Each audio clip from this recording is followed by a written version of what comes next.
Hey guys, I have two goals today. Firstly, to use a castable resin in the Anycubic Photon Ultra, and secondly, to give a brief polishing guide. If you saw my Photon Ultra review, then you'll know how impressed I was with this home entry DLP printer. It even managed to print a ring designed by TOMAS WITTELSBACH, founder and instructor at ZBRUSH Jewelry Workshop. This is an amazing design packed with more detail than you can shake a stick at. I've never before managed to do this ring justice, but the Ultra did the job fantastically. So of course, my first thought after that was, I've got to have a go at casting this ring. Before anyone asks, no, I'm sorry, I can't share this design. And yes, I do have the permission of TOMAS to do this. So again, my thanks go to TOMAS for allowing me this opportunity.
You'll notice I'm using the budget furnace I reviewed a couple of weeks ago, just as I promised.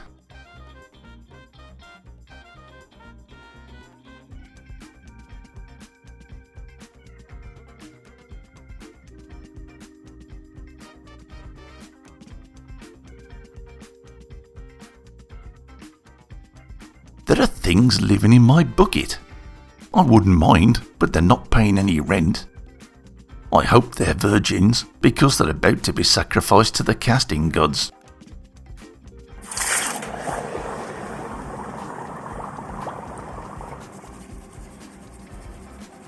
Now, I'm not comfortable doing a polishing guide, as it's such a great skill and a profession in its own right. But folks do keep asking, so I'll just break down what I do and what I use.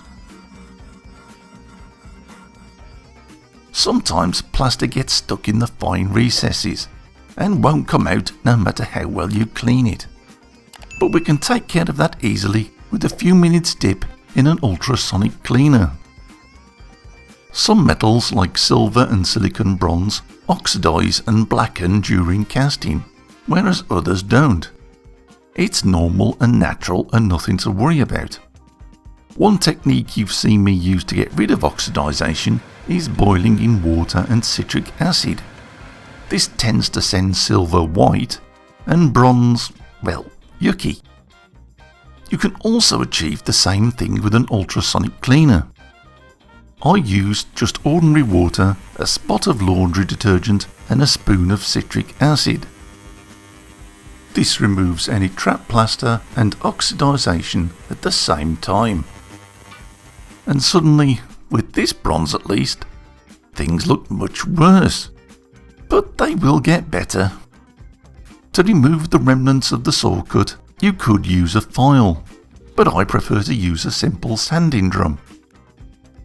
I'm lucky enough to have a Fordham, which is a fabulous tool, but a Dremel or similar will do the job well for you.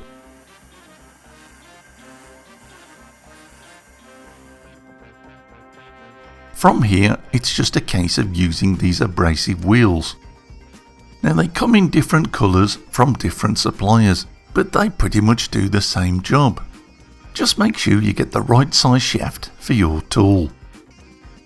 Coarse wheels can remove all of your fine detail if you're not careful. So if you're unsure, experiment on a spare chunk of metal first. I'm going very gently, and this will remove any obvious tarnishing and imperfections. With that done, I can see some defects left over from printing supports, so I'll try to remove these with a sanding drum again. Now I'll use the medium abrasive wheel. Like sandpaper, the trick is to work from coarse to fine. From experience, I can tell you rushing this doesn't do any good. Lastly, the fine wheel helps remove any scratches and smooths the metal surface. I realise things don't look much different, but the best is yet to come, and for that we'll need a mop, which again will fit into a Fordham or a Dremel. I like these compounds by Dialux. They work effortlessly and produce great results.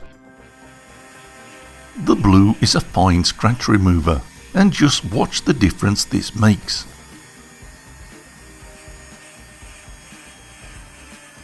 Amazing, isn't it? Don't overload the mop, but don't skimp either. The red is a fine polish that enhances the shine. And don't worry about remembering these items.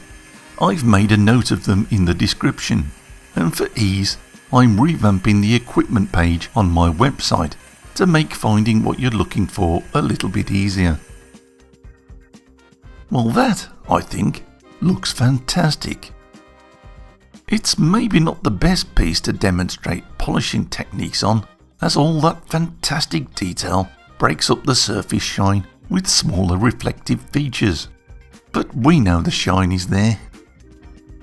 However, the casting really has helped demonstrate what the Photon Ultra is capable of.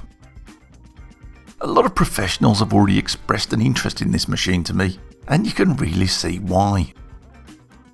So there you go, guys. A bit of casting and a bit of polishing. I hope you enjoyed this one. Take care, and thanks for watching.